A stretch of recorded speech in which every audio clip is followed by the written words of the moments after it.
The morning began like any other at Clifford & Co., sleek and sharp with a crisp chill in the air. Smith Clifford, the notoriously disciplined CEO, strode into the towering glass building with his usual calm resolve. Known for his icy detachment and obsession with order, he was not one for surprises, especially not when it came to personnel. So when his executive assistant, Betty, cautiously mentioned that the board had hired an external consultant without his final approval, he raised a brow but said nothing. "Who?" he asked, skimming through the contract.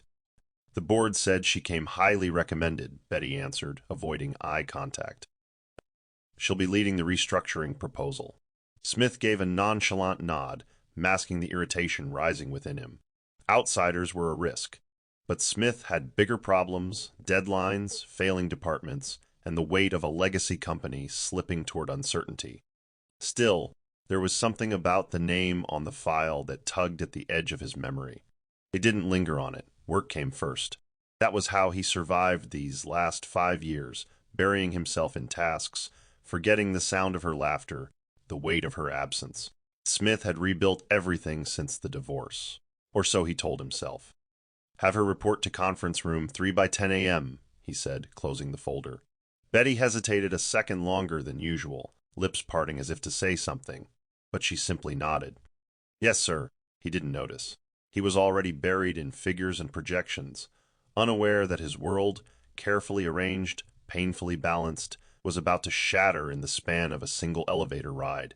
The elevator doors slid open, and she stepped into the reception area like a wave breaking gently on shore, graceful, composed, with an air of quiet confidence that made heads turn. Angela Dawson hadn't been in this building since before the divorce, yet the familiar scent of espresso and lavender-scented polish stirred something deep in her chest. She wore a navy blue pantsuit with gold buttons, her curls pulled back into a low bun that framed her face elegantly. Her heels clicked steadily against the marble floor as she approached the receptionist's desk.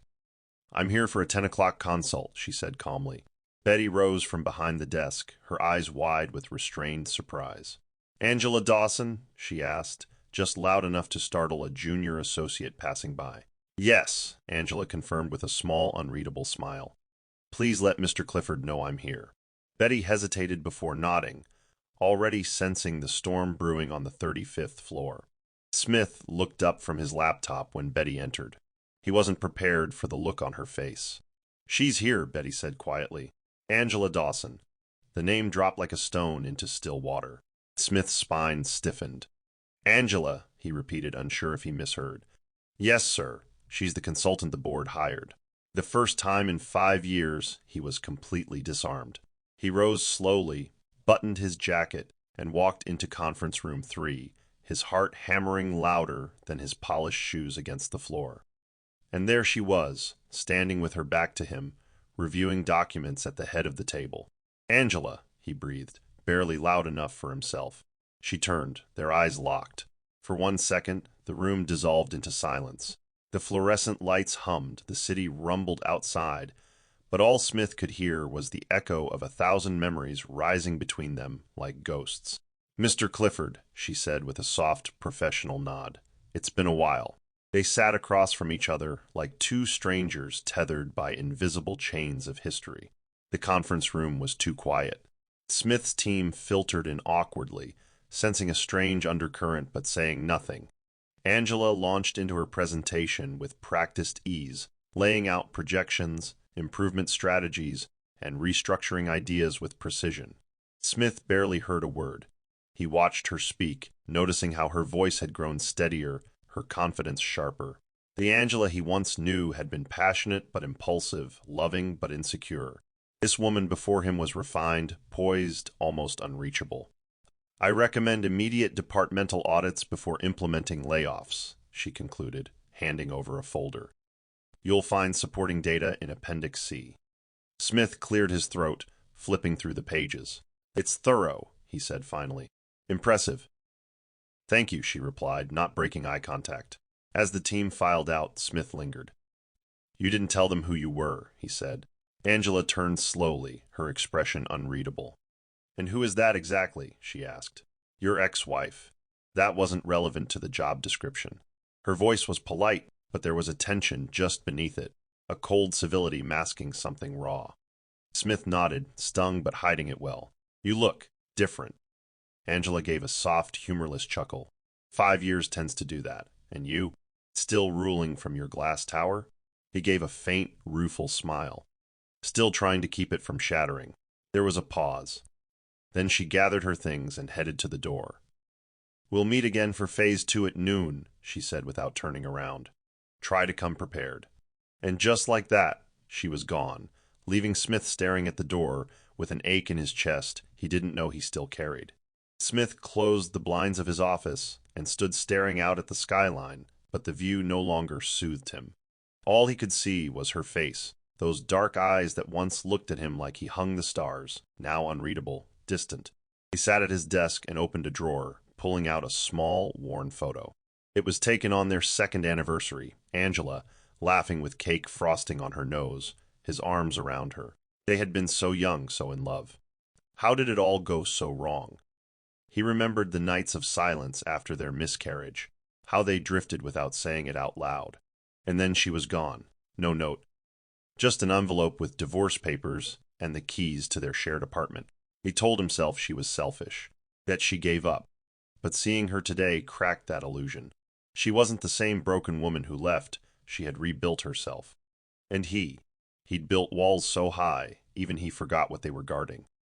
Meanwhile, on the other side of the office, Angela stood in the restroom, gripping the sink with trembling hands. Her reflection stared back at her, flawless on the outside, but shaking on the inside. She hadn't expected to feel so much. Seeing Smith had knocked the wind out of her. He still had that same guarded expression, but now it was cloaked in loneliness. Did he ever wonder what happened to her? Did he hate her for leaving? Focus, she whispered to herself. You're here for work. She splashed cold water on her face and dabbed it dry with a paper towel. The stall door behind her creaked, and Betty stepped out, surprised to see her. You okay?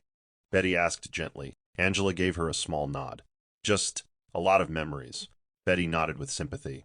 He's not the same either. Maybe you're both still figuring things out. Angela exhaled. Too late for that, I think. But as she stepped out of the restroom, her heart fluttered, just a little. Because no matter how strong she'd become, part of her still remembered the man who once held her at 2 a.m. whispering. Forever. Smith had just wrapped up a call with an overseas partner when the familiar tone of Angela's laughter floated through the office parking lot. He wasn't intentionally spying. He'd stepped outside for air, but her voice rooted him in place. She stood near a silver hatchback, her phone pressed to her ear as she paced. Then, out of nowhere, a small figure darted into view. A little girl, curly-haired and bright-eyed, flung herself into Angela's arms. "Mommy!" she squealed, squeezing her tightly. Angela dropped the phone mid-laugh, catching the girl with practiced ease, her entire face softening into a warmth Smith hadn't seen in years. He froze. The child had Angela's eyes, but the curve of her smile, the dimple on her left cheek. Those features belonged to someone else. Him. Smith took a cautious step back, hidden behind a concrete pillar, heart thudding. He watched as Angela brushed the child's hair from her face and opened the back door to buckle her in. "Did you finish your drawings at school today?" she asked gently, fastening the seatbelt. "Yes, and Miss Claire said mine was the prettiest," the girl chirped.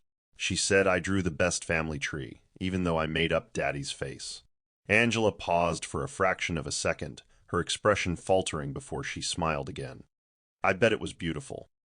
The words made something inside Smith unravel. He hadn't just seen a child. He'd witnessed a moment of belonging he was never invited into. As the car pulled away, he stood motionless in the lot, his eyes on the trail of taillights. That child wasn't just Angela's daughter. She might be his. And the terrifying part? He couldn't bring himself to ask, not yet. The next morning, Smith arrived early, restless from a night of pacing and unanswered questions.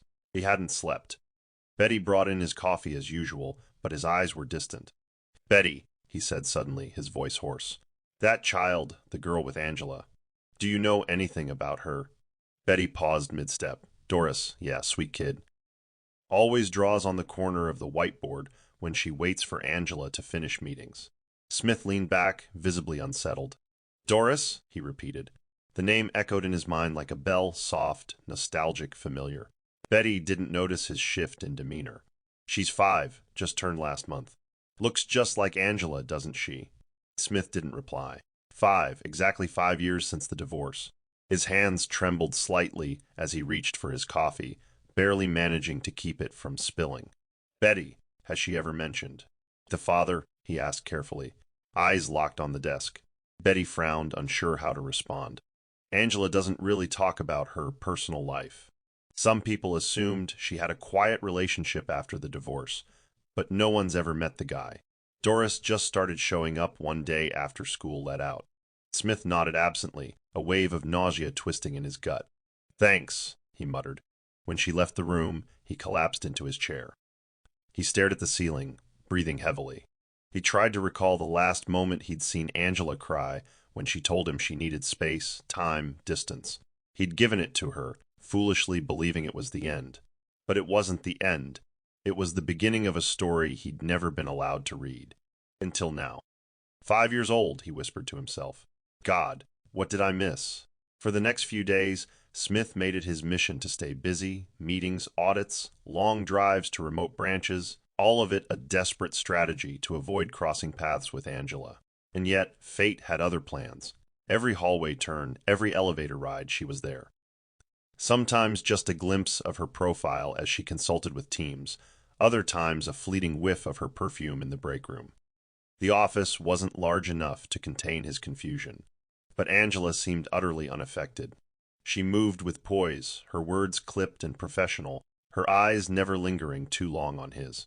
It unsettled him more than if she'd screamed at him. Her indifference cut deeper than anger ever could. One afternoon, they passed in the hallway, alone. Neither spoke until Smith suddenly stopped and turned. Angela, he called softly. She paused but didn't face him. What is it? She asked. He hesitated, unsure what he wanted to say. You've done well for yourself. The beat passed. I had no choice, she replied quietly. Some of us didn't get to bury our pain in boardrooms. Her voice was even, but it hit him like a punch to the ribs. He wanted to say he was sorry, that he missed her, that the silence she left behind had screamed in every corner of his life since. But all he managed was a nod. If you ever want to talk. She turned then, eyes cool.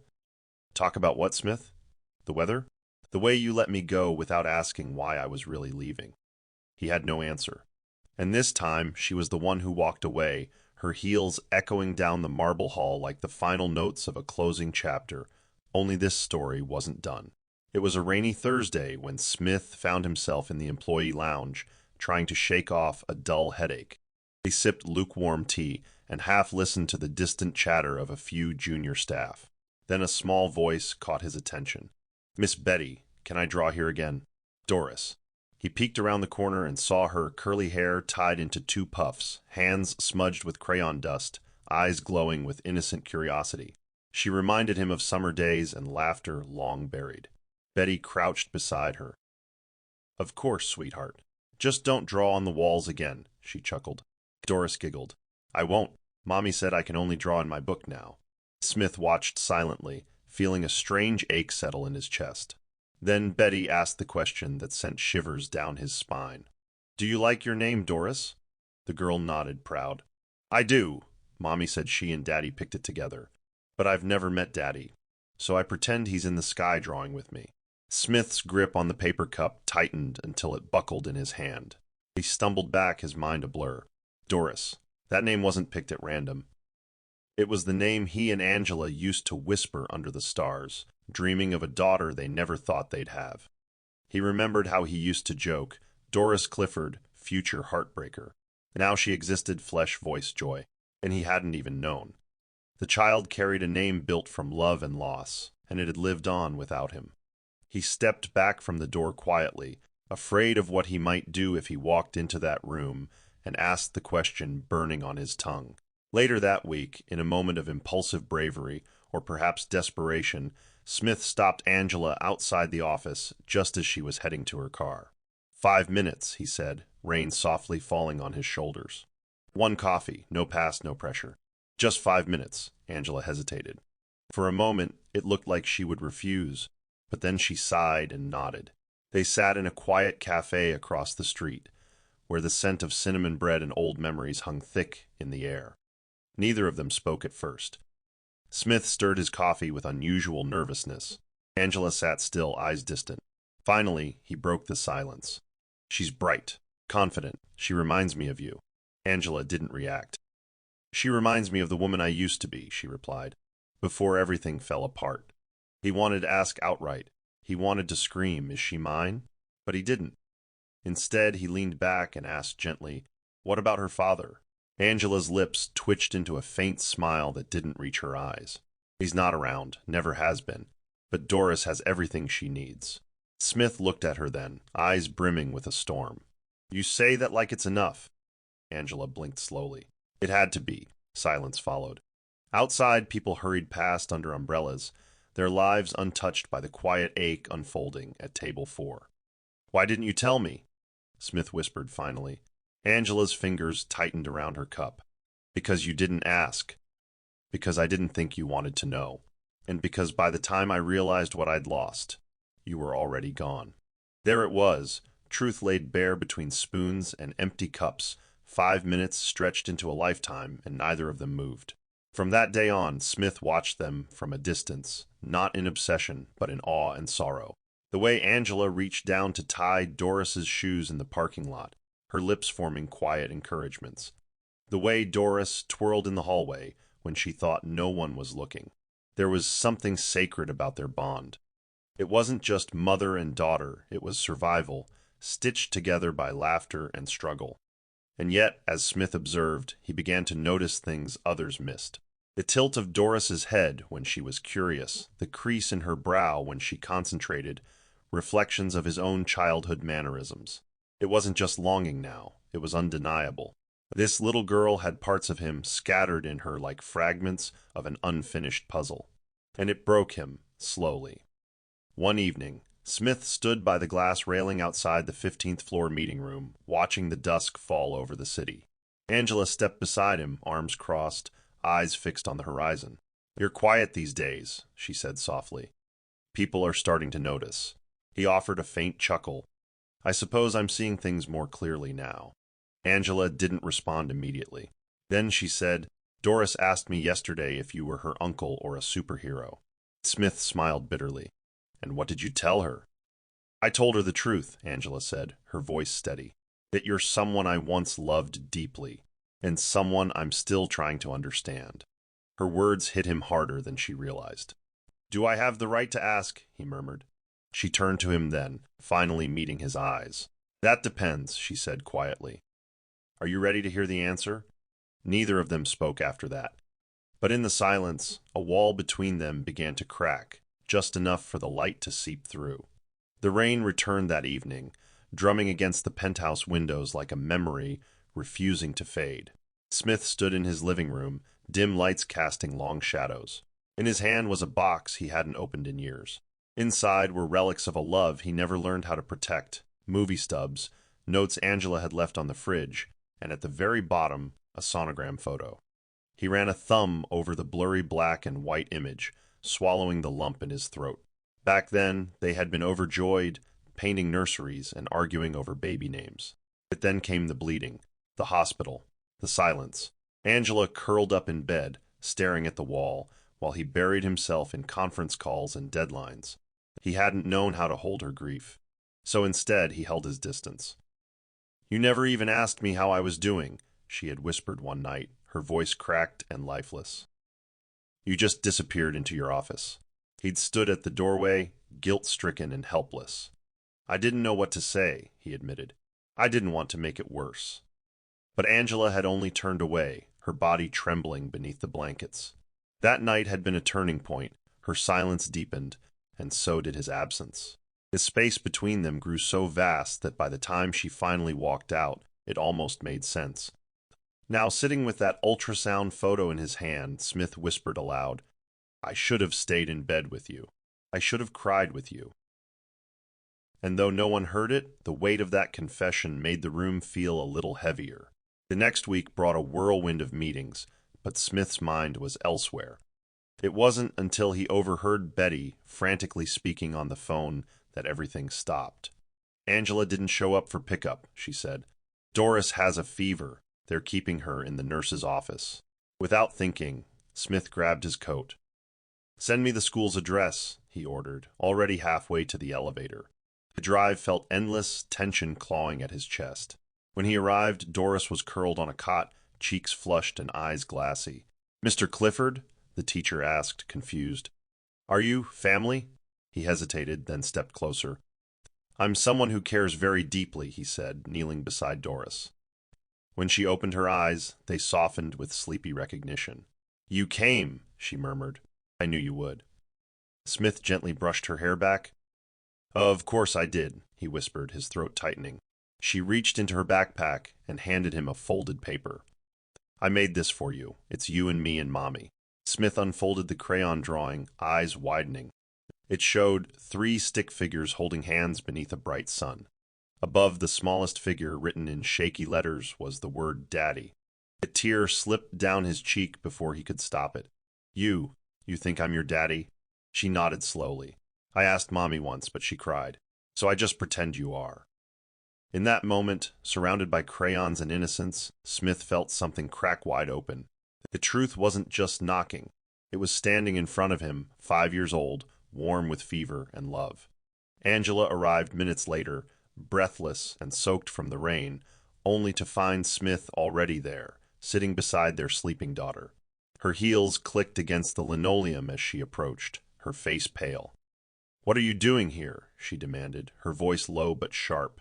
Smith stood slowly, holding the drawing in his hand like it was made of glass. She gave this to me, he said. She thinks I'm her father, Angela. Angela froze, her arms tightening across her chest. You shouldn't have come, she whispered.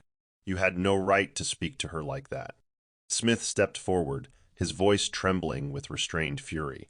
And what right do you think you had, keeping her from me? I should have known. I could have known. But you never gave me the chance. Angela blinked, guilt flashing across her face before she masked it. I didn't know how to tell you, she said finally. You weren't ready then.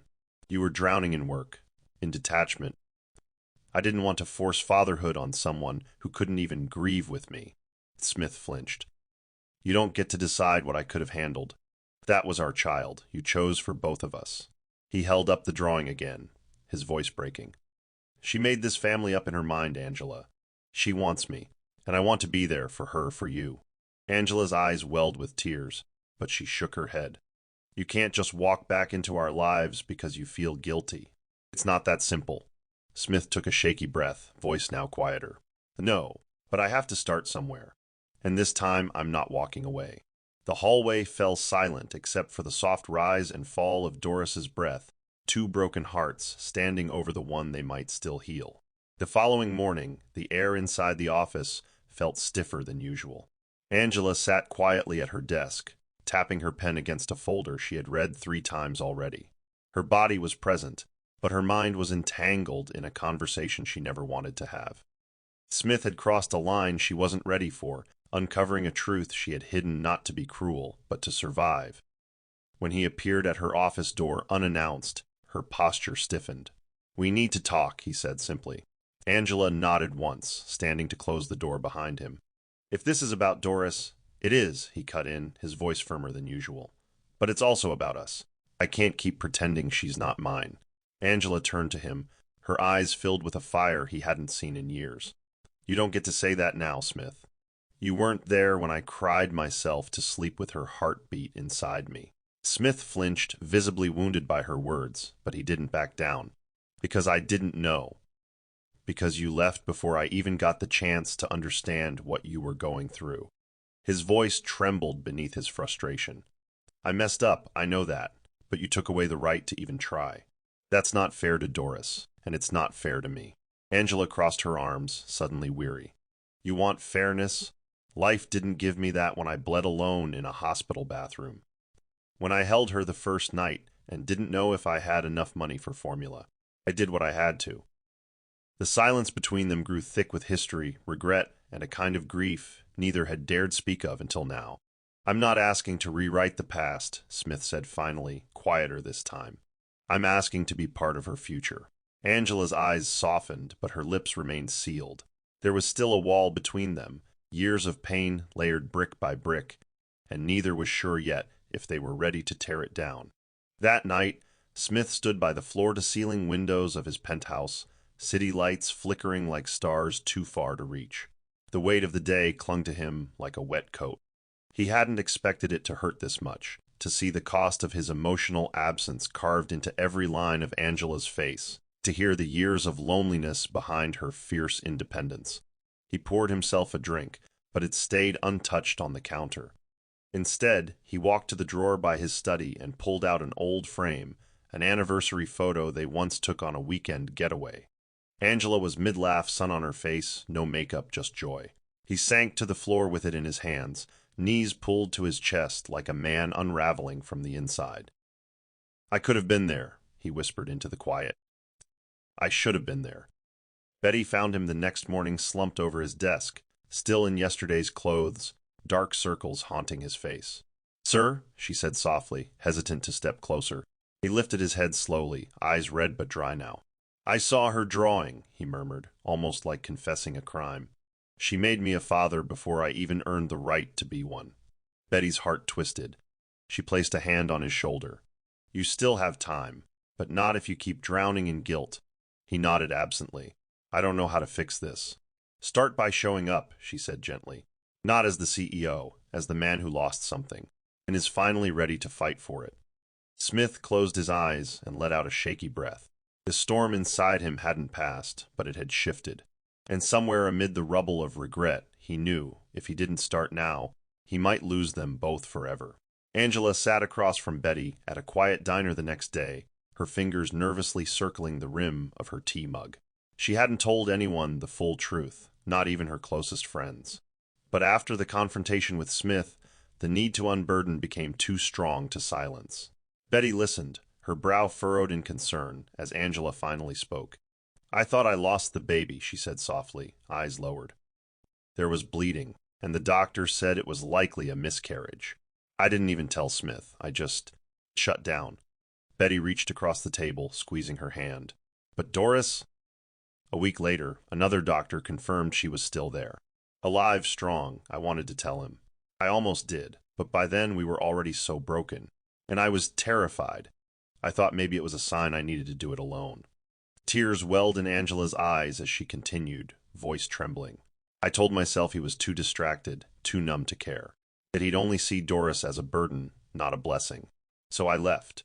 I disappeared into my mother's old apartment and made a life the best way I could. Betty's heart clenched. "You carried that alone for 5 years?" Angela nodded, her face pale but resolute. "I became her world, and she became mine. I didn't need Smith. But a part of me always wished he would find us." Betty sighed, deeply moved. "He's found you now, and I see it in his eyes he's not the same man. Maybe he deserves the truth, not just for him, but for Doris." Angela looked out the window, lost in thought. "It's not just about truth anymore, Betty. It's about trust. And I don't know if my heart can survive breaking twice." The words lingered, thick with sorrow, as the rain tapped gently against the windowpane. The sun was bright, the air thick with laughter, and the smell of frosting hung in the room like a childhood memory. Angela had rented a cozy indoor playhouse for Doris's birthday, complete with balloon arches, face painting, and a table adorned with pink cupcakes. Children ran around shrieking joyfully, while adults chatted with cups of juice in hand. Smith stood near the entrance, unsure if he was welcome, unsure why his name was on the guest list. But when Doris spotted him, her face lit up like fireworks. "You came!" she screamed, racing toward him and crashing into his legs with a tight hug. Smith bent down, stunned by the warmth in her arms. "Of course I did. I wouldn't miss your big day," he said, voice soft and uneven. Angela stood frozen near the cake table, her fingers tightening around the knife she was about to use. She hadn't invited him, Doris had. She should have known. Then came the moment no one could have prepared for. As the cake was brought out and the singing died down, one of the little boys asked Doris, "Where's your daddy?" Without hesitation, Doris beamed and pointed toward Smith. "He's right there," she said proudly. "That's my daddy." Gasps and stunned expressions rippled through the adults like a current. Angela felt the floor sway beneath her feet. Her lips parted, but no words came. Smith's hand froze midway to his drink, his throat tightening with emotion. Every eye turned to him, and for a second he wasn't the CEO or the estranged ex. He was just a man standing in the raw light of truth. Angela quickly gathered herself, ushering the kids toward the party games. But Smith caught her gaze, and in it he saw everything, fear, fury, and something dangerously close to surrender. Angela cornered him near the restroom hallway, away from the streamers and cupcakes and too many watchful eyes.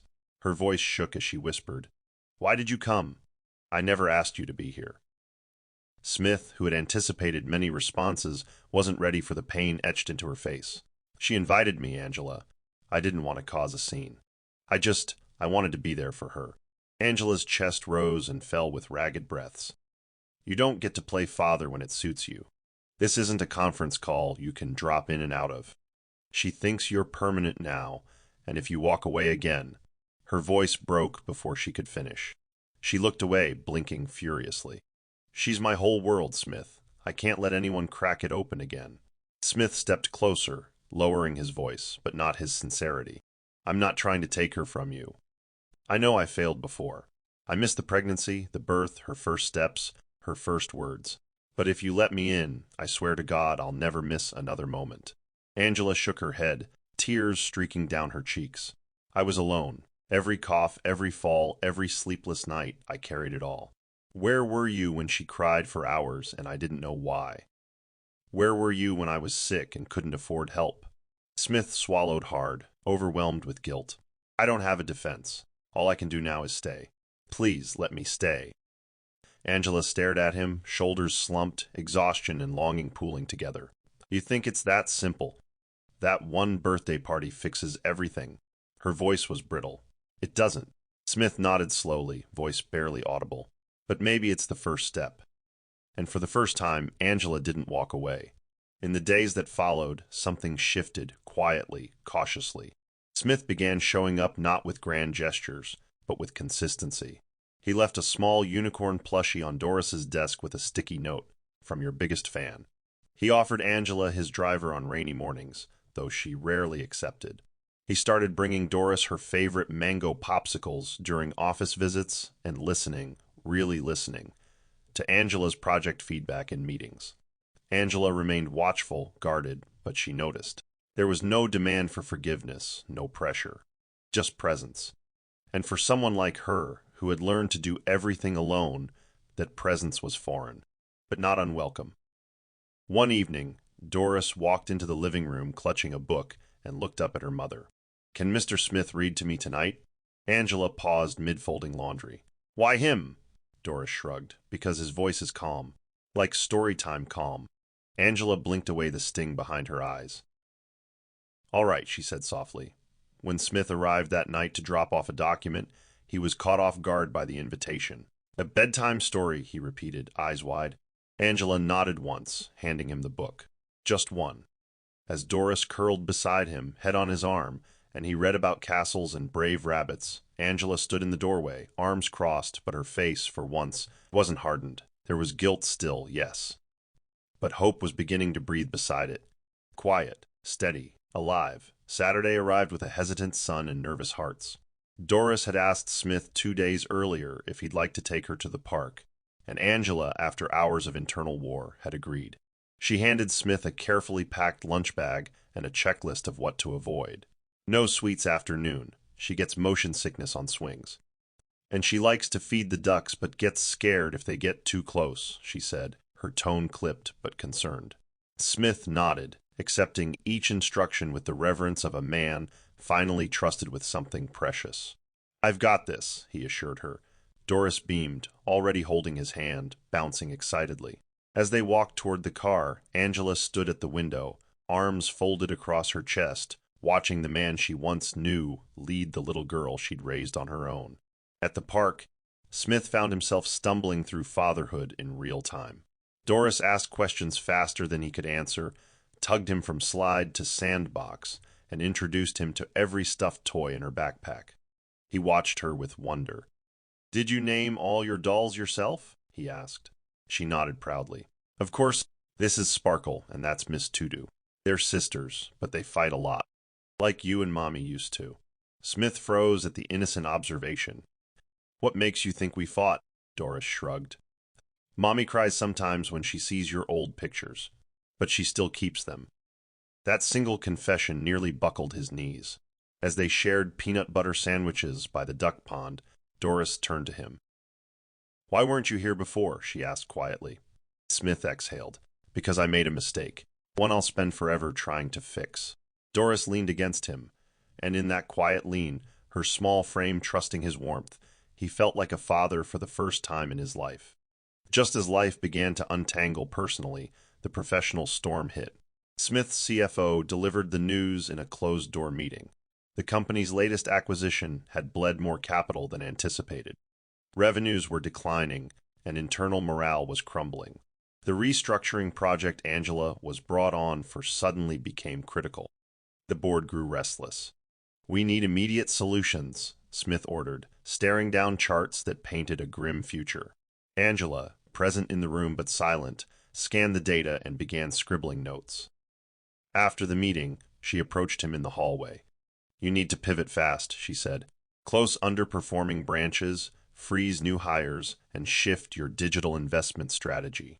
Smith looked at her, surprised. You've already assessed all that. Angela gave a faint smile. While you were drowning in numbers, I was building lifeboats. They worked late into the night, side by side in the conference room, old rhythms returning without words. She spoke, he listened. He suggested, she countered.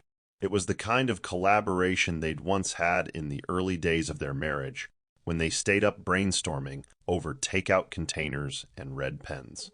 Around midnight, Smith leaned back in his chair, exhausted but strangely hopeful. You know, I used to think I carried this company alone. Angela glanced at him. You still do sometimes. That's part of the problem. He chuckled softly. You're right, again. She tapped her pen against the table. I didn't come back for you, Smith. I came back because this place has potential.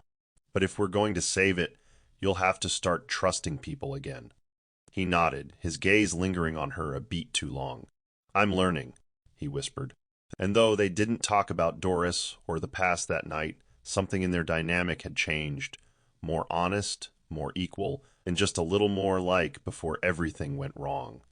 The call came just after dusk, Angela's number flashing on Smith's screen. He answered immediately. Doris had a fall at school, her voice cracked. She's being taken to City General. I'm on my way. Without waiting, Smith grabbed his keys and ran. At the hospital, he spotted Angela pacing the lobby, her coat half-zipped, eyes rimmed with panic. Where is she? He asked, breathless. Still in with the doctor.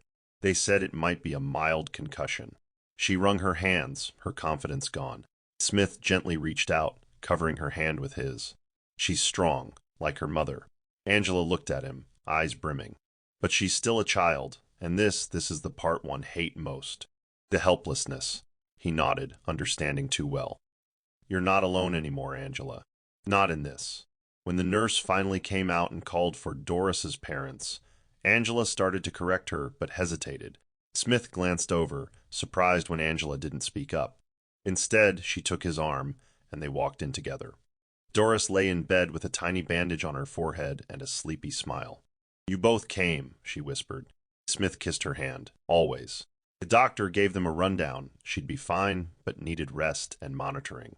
Angela sat at her bedside, gently stroking Doris's hair, while Smith stood nearby, silently promising he would never miss another emergency. Hours passed. The hospital lights dimmed. Angela eventually laid her head on the side of the bed, weary. Smith watched her, realizing that moments like this, quiet, chaotic, deeply human, were what he'd lost in chasing control. Now he wanted nothing more than to rebuild that life, not with grand gestures, but with presence. Real, unwavering presence. In the quiet stillness of the hospital room, the beeping of machines and the rhythmic rise and fall of Doris's breathing offered a strange kind of peace. Smith sat in a chair beside the bed while Angela rested across from him, her arms folded beneath her head. The hours had turned to early morning, and exhaustion stripped away their defenses. Do you ever think about it? Angela asked softly, eyes still closed. Smith turned to her, startled. Think about what? What life might have looked like if we hadn't. Fallen apart, she said. Her voice wasn't bitter. It was thoughtful, wistful. He hesitated, then nodded. More often than I care to admit. He stared at Doris. I used to picture a little girl, just like her, even after I believed she was gone. Angela slowly sat up, rubbing her tired eyes. I built a version of you in her mind. I told her stories of a man who was brave, kind, strong. Not perfect, but trying. I didn't want her to grow up angry. Smith looked at her, overwhelmed. You told her I was kind? Angela gave a soft, tired laugh. I told her what I wanted you to be. What I believed you could have been if life hadn't swallowed us both whole. The weight of her words settled between them like dust on sunlight. I loved you so much it scared me, she continued. But loving someone isn't always enough when they're not fully present. Smith reached out, brushing her hand with his fingers. I was a coward, Angela. I thought building a career meant I was building a future for us. But I forgot that the future needs people, not just plans. For the first time in years, her hand didn't pull away.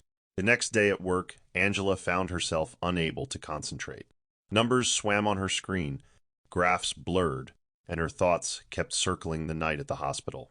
During lunch, Betty joined her in the break room, eyeing her with that knowing look only a friend could offer. You've got that look, Betty said, sipping her tea. The one people wear when they're standing on a bridge they're scared to cross. Angela smiled faintly. It's hard to know if it's the right bridge, or if it leads to the same pain I left behind.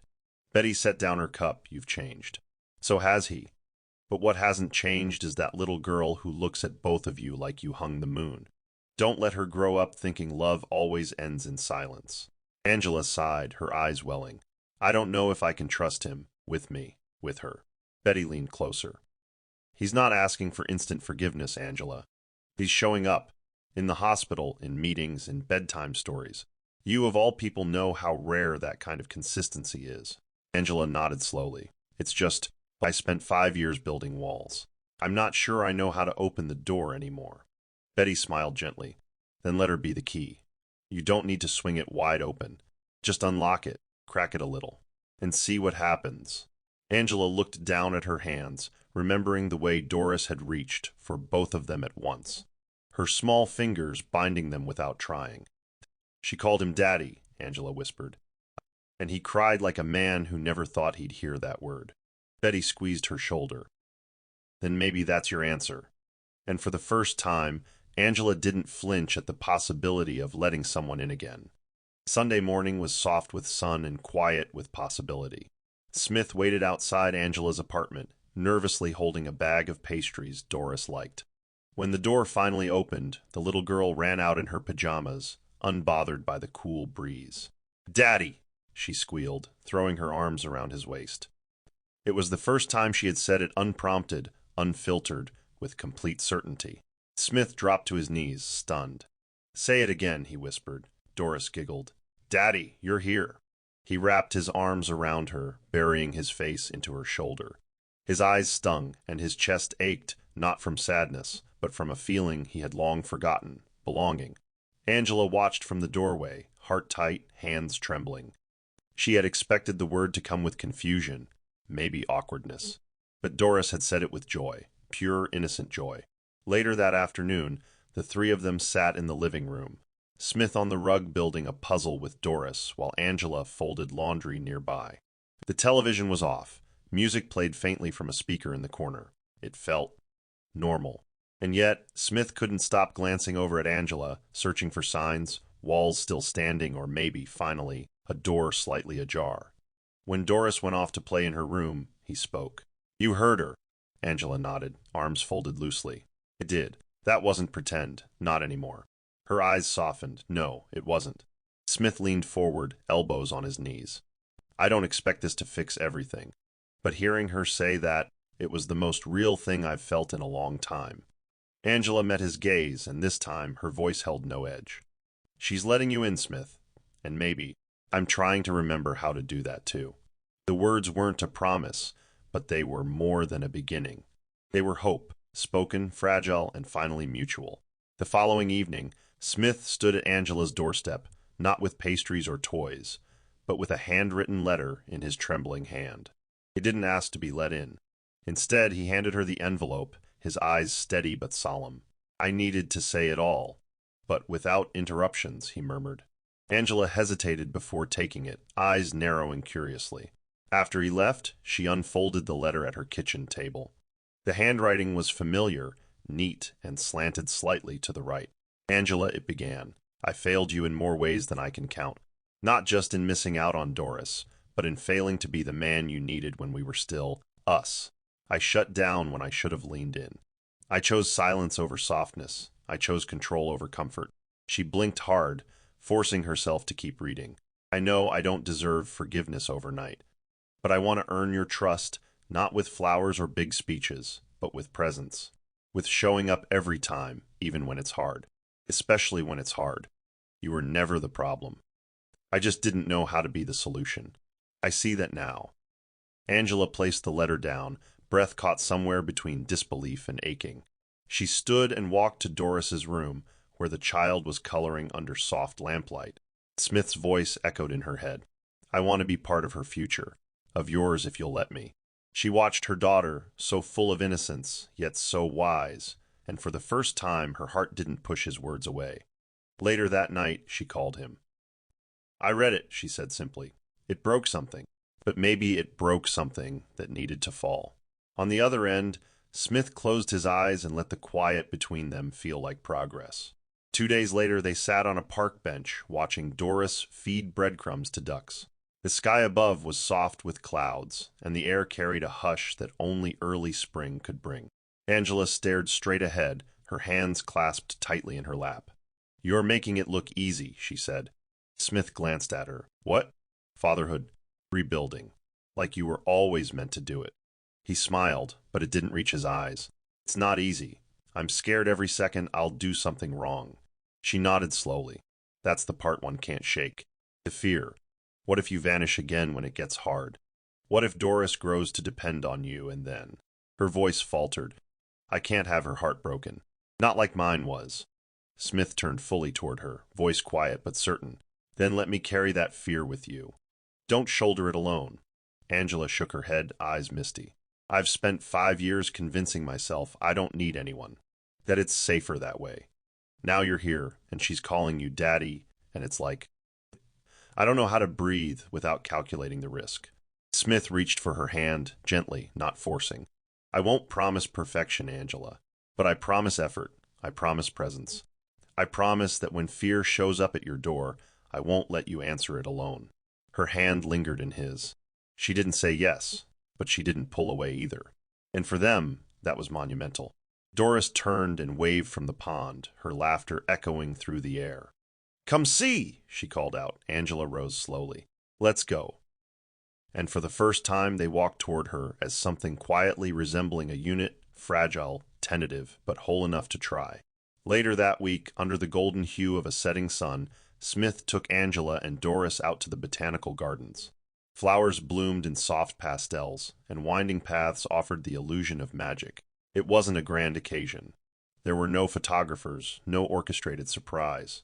Just calm.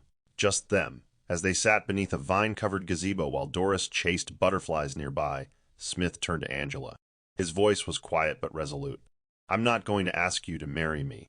Angela raised a brow, half smiling. "Interesting way to start a conversation." He chuckled. "I'm not asking for your hand. Not yet. But I want to propose something else. A life. One I'll earn daily. Not built on promises, but on proof." Angela blinked, the weight of his words settling over her like silk. "A life," she repeated. "What does that mean exactly?" Smith took a breath. "It means I'll be there to walk Doris to school when you're running late. I'll be there when she loses her first tooth, or has her first heartbreak. It means late-night grocery runs when you forget milk. It means listening to you vent about boardroom chaos, even when I've had my own day from hell. No diamond can hold all that. Only commitment can." Angela looked at him, her throat tight with emotion. "And if I'm not ready to say yes yet?" she asked. Smith smiled gently. "Then I'll keep showing up until you are. This isn't a sprint, Angela. It's our new beginning on your terms." For a long moment, she said nothing. Then she leaned her head on his shoulder. "Okay," she whispered. Let's see what life has to say about that. Nearby, Doris twirled through a patch of tulips, a child unaware she was the glue slowly stitching two broken hearts into one. It began with a simple plan: breakfast at the cafe by the lake, a visit to the bookstore, and a stop at the art studio Doris had been begging to try. But what unfolded that Saturday felt nothing short of surreal. For the first time, the three of them stepped out together as a family. There were no rushed greetings, no awkward hesitations, just moments woven with laughter, shared glances, and quiet understanding. At the cafe, Doris insisted they sit side by side, squeezing herself between Angela and Smith like she was stitching them together with her tiny arms. "Can I have whipped cream on mine, Daddy?" she asked, her voice confident, owning the word without doubt. Smith smiled, brushing a crumb from her cheek. "Anything for my girl." Angela, sipping her tea across from them, didn't interrupt. She just watched, still unsure what the future held, but finally unafraid of the present. Later, at the bookstore, Doris ran ahead, pulling books off shelves and handing them to both her parents. Angela leaned against a pillar, arms crossed, but her eyes soft as Smith read aloud from a picture book in the children's corner. When they arrived at the art studio, Doris picked 3 canvases. "We all have to paint," she declared, handing out brushes. Angela raised a brow. "Even me?" "Especially you," Doris grinned. As paint splattered and colors collided, something unspoken formed between them, a rhythm that didn't need labeling, only feeling. They weren't perfect. There were pauses, unspoken apologies, and emotional stutters. But for the first time in years, Angela laughed freely. When the day ended and Doris fell asleep in the car, her little head resting against Smith's arm, Angela whispered, "You were good with her today." Smith glanced at her, the city lights flickering in his eyes. "I just followed her lead, and maybe yours too." Angela didn't reply, but she reached over, her hand resting lightly on his, and she didn't let go. The apartment was smaller than their old one, but it was filled with light and the scent of lavender candles. Angela stood in the kitchen unpacking groceries while Doris danced barefoot through the hallway, dragging a blanket cape behind her. Smith entered with takeout and a bouquet of yellow tulips, Angela's quiet favorite. "Truce offering," he said, placing the flowers beside the sink. "No strings attached?" Angela smirked, shaking her head. "You've been oddly well behaved lately." "Should I be worried?" He chuckled. "Terrified." The room filled with a comfortable silence, broken only by Doris's humming from her room. Smith leaned against the counter. "This place feels like a fresh page." Angela looked around. "It is. It's mine. Ours, maybe. Eventually." Her voice held no fear this time, just clarity. That night, after dinner and bedtime stories, Doris emerged in her pajamas holding a drawing. "Can we all live together one day?" she asked sleepily. Angela paused mid-step, glancing at Smith. He met her eyes, careful not to say too much, just enough. "What do you think, Mommy?" Angela crouched beside Doris, brushing a curl from her cheek. "Maybe someday, baby, if we keep taking it one step at a time." Doris nodded, satisfied. "Then I'll draw us a house tomorrow." She padded back to her room, leaving behind a trail of crayons and hope. As Angela closed the bedroom door, Smith approached her slowly. "You didn't say no," he murmured. She looked up at him, eyes steady, no longer haunted. "No, I didn't." Smith reached out, touching her hand. "Then I'll be here, every day, until someday becomes home." Angela didn't need to respond. The warmth in her eyes said it all. And as they stood there in the soft hush of a second chance, love didn't need declarations. It simply stayed. Here's the Bible verse. "And I will restore to you the years that the locust hath eaten. And ye shall know that I am in the midst of you, and that I am the Lord your God, and none else, and my people shall never be ashamed." Joel 2, verses 25 to 27. This verse speaks to restoration of time, love, and family. It reflects how God can rebuild what was lost, heal broken hearts, and redeem the time that seemed wasted. Moral of the story: love is not proven by perfection, but by presence. No matter how broken the past may be, healing is possible when we show up with humility, ask for forgiveness without entitlement, and love with consistency. The story reminds us that second chances aren't granted, they're earned through courage, honesty, and the quiet strength of trying again. That's the end of the story. What did you learn from this story? Drop your thoughts in the comment section. Leave a like and don't forget to subscribe and turn on post notification so that you'll be notified whenever we drop our next videos. Also share this video to someone who might be interested. Thank you so much for watching.